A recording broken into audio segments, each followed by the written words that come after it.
Si la Biblia es la palabra perfecta de Dios, ¿por qué tiene capítulos que se contradicen entre sí? Y no hablamos de diferencias simplemente de traducción, sino de discrepancias completamente fundamentales. ¿Quién estuvo en la tumba de Jesús? ¿Cuántos animales entraron en el arca de Noé? ¿Manda Dios a amar al enemigo o a exterminarlo? En este video no vamos a hacer ninguna caricatura sobre la fe, pero tampoco evitaremos las preguntas incómodas. Porque si algo merece respeto es la verdad. Imagina que estás leyendo un libro que supuestamente fue escrito por una sola persona, pero de repente te das cuenta que hay dos versiones distintas sobre un mismo evento. ¿Te parece esto raro? Pues esto es lo que pasa exactamente con la Biblia, porque para millones de personas la Biblia es completamente la palabra de Dios, un manual sagrado que dicta o les dicta a ellos cómo vivir sus vidas. Pero pues cuando la leemos poniendo mucha atención a ella, nos encontramos con estas inconsistencias que nos hacen creer que sea un libro perfecto. Y pues en este video vamos a explorar y analizar algunas de estas contradicciones y también ver lo que algunos filósofos dicen sobre estas mismas. Y pues de paso también cuestionarnos y preguntarnos por qué tiene tantas inconsistencias dicho texto. Empezando literalmente por el inicio, que habla sobre dos creaciones totalmente diferentes o dos órdenes distintas y nadie se dio cuenta.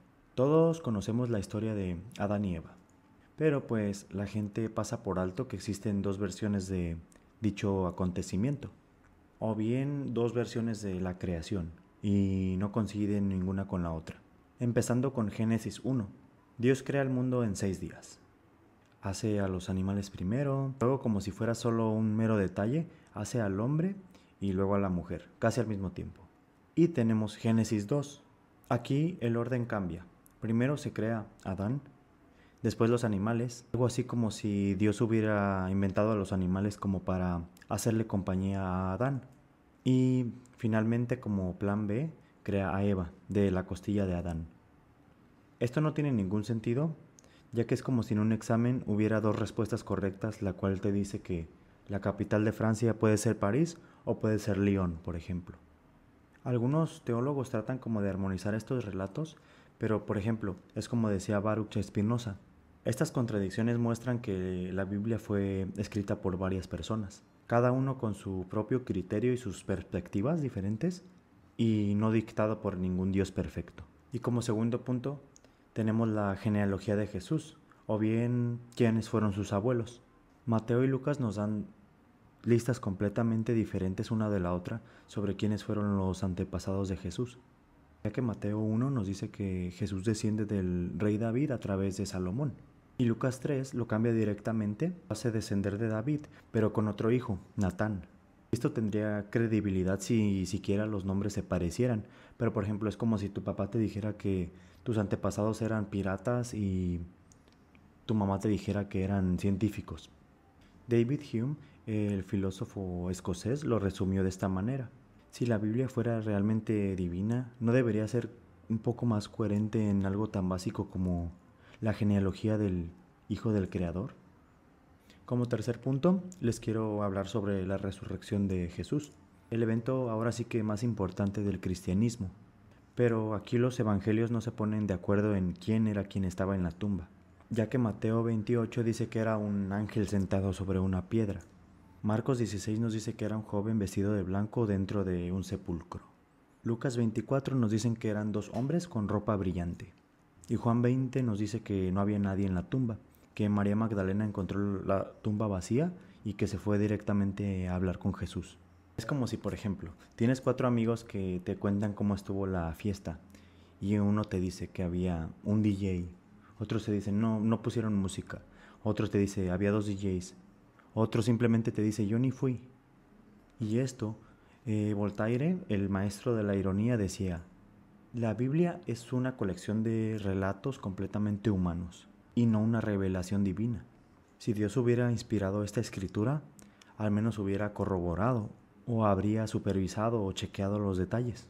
Cuarto punto, quiero tocar la moral cambiante de la Biblia. Aquí la cosa se pone un poquito más radical o más fuerte, Ya que por un lado Jesús se dedica a decir amad a vuestros enemigos en Mateo 5:44. Pero aquí, por ejemplo, en el Antiguo Testamento, Dios ordena cosas más o menos como mata a todo lo que respire en esta ciudad, no importa si son hombres, niños o mujeres. Es como, por ejemplo, si en algún manual de autoayuda te dijeran, sé pacífico y en la siguiente página te dice, pero si alguien te molesta lo puedes eliminar. Friedrich Nietzsche decía que el cristianismo está lleno de amor, pero su historia está completamente llena de sangre. ¿Cómo puede ser guía moral un libro que justifica el perdón y el genocidio? Y bueno, ya como conclusión y último punto, hacer una pequeña reflexión sobre si es un libro sagrado o un texto humano. Y aquí me gustaría citar a Thomas Paine, un revolucionario pensador, y nos dice que la Biblia no es nada diferente a otros textos antiguos, ya que refleja los errores o los prejuicios o las ideas de quien las escribieron.